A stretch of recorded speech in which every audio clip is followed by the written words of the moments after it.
Hello বন্ধুরা, নিশ্চয়ই ভালো আছেন। আমি আরেকটা ব্রেকফাস্ট রেসিপি নিয়ে এলাম। আপনারা ডিনারেও করতে পারেন। 1-1.5 কাপ আটা নিয়েছি, তাতে জোয়ান, সাদা তেল, কালো জিরে, একটু লবণ আর একটু চিনি দিয়ে মিশিয়ে ভালো করে মিশিয়ে নিয়ে ভালো করে ময়ান দিয়ে নিয়ে তারপরে এবার অল্প অল্প করে জল দিয়ে দিয়ে আটাটাকে মাখলাম।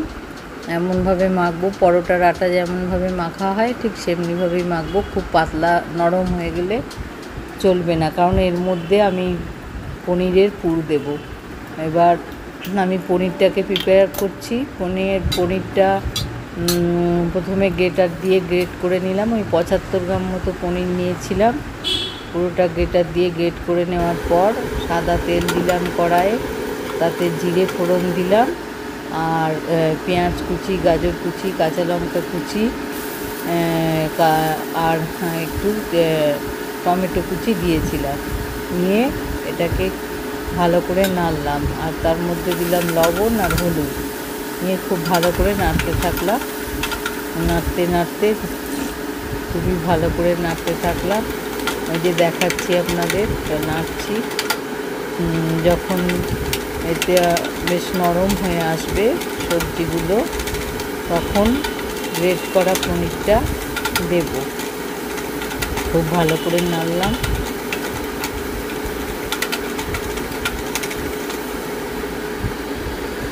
এবার গ্রেট করা পনিরটা দিয়ে দেবো। নিয়ে ভালো করে সবজিগুলোর সঙ্গে মিশিয়ে নিয়ে তারপরে ভাজতে থাকবো। ভালো করে দেখুন হয়ে গেছে পুরটা তৈরি। এবার যে আটাটা মেখেছিলাম রেখে দিয়েছিলাম ঢেকে দিয়ে, সেটা 5টা মতো করলাম। 5টা ভাটা করে এবার আটার হাত নিয়ে আর ওই ভাটাগুলোকে গোল গোল চ্যাপটা চ্যাপটা করে নিলাম। নিয়ে তারপরে এবার এক একটা ভাটাকে একটু আটার হাত নিয়ে বাটির আকারে নেব। নিয়ে তার মধ্যে পুরটা দিয়ে দেবো। নিয়ে বাটির মুখটা বন্ধ করে দেবো। এই নিয়ে আবার চ্যাপটা চ্যাপটা করে আটা মাখিয়ে রেখে দিলাম। এরপরে আবার আরেকটা করলাম, পুর ভরলাম, বাটির মুখটা বন্ধ করলাম, আটা মাখিয়ে রেখে দিলাম। এইভাবে 5টা করা হয়ে গেল। এবার চাকি বেলুনে হালকা হাতে আমি বেলে নিলাম। আমি আটার সাহায্যেই বেলেছি, তাতে সুবিধা হয় যে আটকে যায় না। অনেকে তেলের সাহায্যেও বেলে, কিন্তু আমার আটাতে সুবিধা হয়, তাই আমি আটা দিই। নিয়ে এরকম করে হালকা হাতে বেলে বেলে গোল গোল আকার করে পরোটার আকারে দিলাম, পরোটার গোল আকার দিলাম। দিয়ে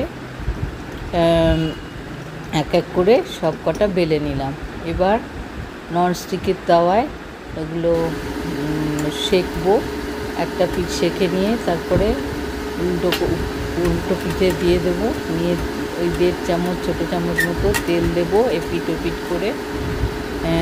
ধার দিয়ে তেল দেবো, ওপর দিয়ে তেল দেবো। মোট এক একটা পরোটা করতে 1.5 চামচের মতো, ছোটো চামচের 1.5 চামচ মতো তেল দিয়েছি। নিয়ে উলট পালট করে ভাজবো যতক্ষণ না ভাজাটা ভালো হয়। একটু একটু ফুলে উঠছিল, এখন আপনারাও দেখতে পাচ্ছেন। আর ওই লালচে লালচে হচ্ছিল। যতক্ষণ বেশ ভালো লালচে লালচে না হয় ততক্ষণ এপিট ওপিট করে ভাজবো। এবং ভাজাটা কমপ্লিট হলে তখন তুলে রাখবো। এইভাবে আস্তে আস্তে 5টা করে রাখলাম। আপনারা 5টা পরোটা ভাজলাম, আমি পরে দেখাচ্ছি কতটা নরম হয়েছে। আপনারা এটা করে দেখবেন। এটা হচ্ছে পনির পরোটা, আর আমাকে করে জানাবেন কেমন হয়েছে কমেন্টে। এরকম লালচে যেরকমভাবে পরোটা ভাজেন ওরকম দেখুন কতটা নরম হয়েছে। আজ রাখছি, নমস্কার।